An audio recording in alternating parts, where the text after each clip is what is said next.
The preponderant monolith of ice sank below the surface, and the frigid waters gurgled around me in frenzied anger. I was in a saucer with the waters pouring in on every side. A moment more and I lost consciousness. When I partially recovered my senses and roused from the swoon of a half-drowned man, I found myself wet, stiff, and almost frozen, lying on the iceberg. But there was no sign of my father or of our little fishing sloop. The monster berg had recovered itself, and with its new balance lifted its head perhaps 50 feet above the waves. The top of this island of ice was a plateau perhaps half an acre in extent. I loved my father well and was grief-stricken at the awfulness of his death. I railed at fate that I too had not been permitted to sleep with him in the depths of the ocean. Finally I climbed to my feet and looked about me. The purple-domed sky above, the shoreless green ocean beneath, and only an occasional iceberg discernible. My heart sank in hopeless despair. I cautiously picked my way through the berg towards the other side, hoping that our fishing craft had righted itself. Dared I think it possible that my father still lived? It was but a ray of hope that flamed up in my heart, but the anticipation warmed my blood in my veins and started a rushing like some rare stimulant through every fiber of my body. I crept close to the precipitous side of the iceberg and peered far down, hoping, still hoping. Then I made a circle of the berg, scanning every foot of the way, and thus I kept going around and around. One part of my brain was certainly becoming maniacal, while the other part, I believe, and due to this day, was perfectly rational.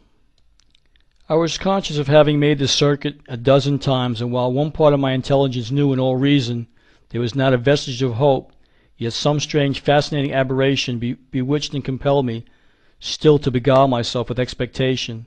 The other part of my brain seemed to tell me that while there was no possibility of my father being alive, yet, if I quit making this circuitous pilgrimage, if I paused for a single moment, it would be acknowledgment of defeat, and, should I do this, I felt that I should go mad. Thus, hour after hour, I walked around and around, afraid to stop and rest, yet physically powerless to continue much longer. Oh, horror of horrors, to be cast away in this wide expanse of waters without food or drink, and only a treacherous iceberg for an abiding place. My heart sank within me, and all semblance of hope was fading into black despair. Then the hand of the deliverer was extended, and the death-like stillness of a solitude rapidly becoming unbearable was suddenly broken by the firing of a single gun. I looked up in startled amazement when I saw less than a half a mile away a whaling vessel bearing down toward me with her sail full set. Evidently my continued activity in the iceberg had attracted their attention. On drawing near, they put out a boat, and descending cautiously to the water's edge, I was rescued, and a little later lifted on board the whaling ship. I found it was a Scotch whaler, the Arlington. She had cleared from Dundee in September and started immediately for the Antarctic in search of whales. The captain, Angus McPherson, seemed kindly disposed, but in matters of discipline, as I soon learned, possessed of an iron will. When I attempted to tell him that I had come from the inside of the earth, the captain and mate looked at each other, shook their heads, and insisted on my being put in a bunk and under strict surveillance of the ship's physician. I was very weak for want of food and had not slept for many hours. However, after a few days' rest, I got up one morning and dressed myself without asking permission of the physician or anyone else, and told them that I was as sane as anyone. The captain sent for me and again questioned me concerning where I had come from and how I came to be alone on an iceberg in the far-off Antarctic Ocean. I replied that I had just come from the inside of the earth, and proceeded to tell him how my father and myself had gone in by way of Spitzenbergen and come out by the way of the South Pole country, whereupon I was put in irons. I afterwards heard the captain tell the mate that I was as crazy as a March hare, and that I must remain in confinement until I was rational enough to give a full, truthful account of myself. Finally, after much pleading and many promises, I was released from irons. I then and there decided to invent some story that would satisfy the captain and never again refer to my trip to the land of the Smoky God, at least until I was safe among friends. Within a fortnight I was permitted to go about and take my place as one of the seamen. A little later the captain asked me for an explanation.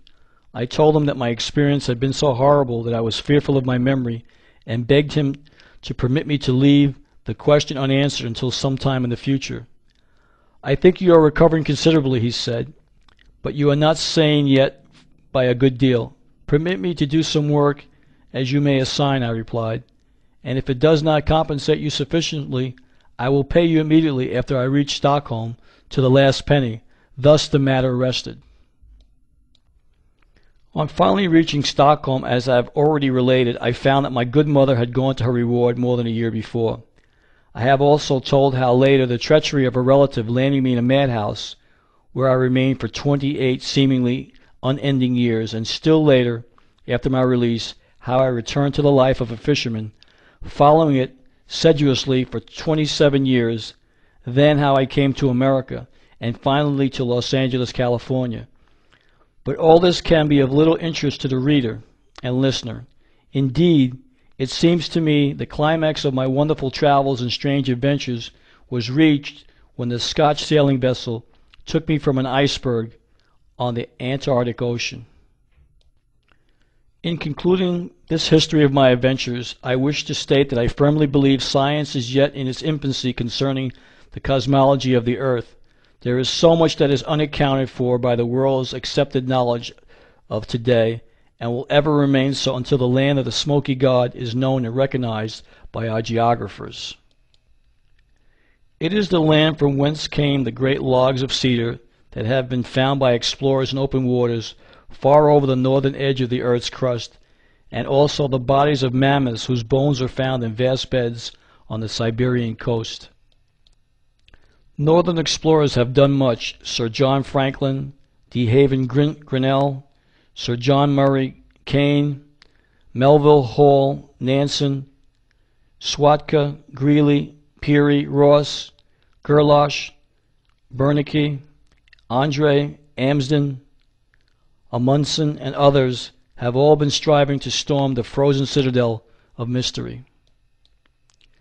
I firmly believe that Andre and his two brave companions, Strindberg and Frankel, who sailed away in the balloon Orion from the northwest coast of Spitsbergen on that Sunday afternoon of July 11, 1897, are now in the within world, and doubtless are being entertained, as my father and myself were entertained, by the kind-hearted giant race inhabiting the inner Atlantic continent. Having in my humble way devoted years to these problems, I am very well acquainted with the accepted definitions of gravity, as well as the cause of the magnetic needle's attraction, and am prepared to say that it is my firm belief that the magnetic needle is influenced solely by electric currents which completely envelop the earth like a garment, and that these electric currents in an endless circuit pass out of the southern end of the earth's cylindrical opening, diffusing and spreading themselves over all the outside surface and rushing madly on in their course toward the North Pole. And while these currents seemingly dash off into space at the earth's curve or edge, yet they drop again to the inside surface and continue their way southward along the inside of the earth's crust toward the opening of the so-called South Pole. As to gravity, no one knows what it is, because it has not been determined whether it is atmospheric pressure that causes the apple to fall, or to whether 150 miles below the surface of the earth, supposedly one halfway through the earth's crust, there exists some powerful lodestone attraction that draws it. Therefore, whether the apple, when it leaves the limb of a tree, is drawn or impelled downward to the nearest point of resistance, is unknown to the students of physics. Sir James Ross claimed to have discovered the magnetic pole at about 74 degrees latitude. This is wrong. The magnetic pole is exactly one half the distance through the Earth's crust. Thus, if the Earth's crust is 300 miles in thickness, which is the distance I estimate it to be, then the magnetic pole is undoubtedly 150 miles below the surface of the Earth. And at this particular point, 150 miles below the surface, gravity ceases, becomes neutralized, and when we pass beyond that point on towards the inside surface of the Earth, a reverse attraction geometrically increases in power until the other 150 miles of distance is transverse, which would bring us out on the inside of the Earth.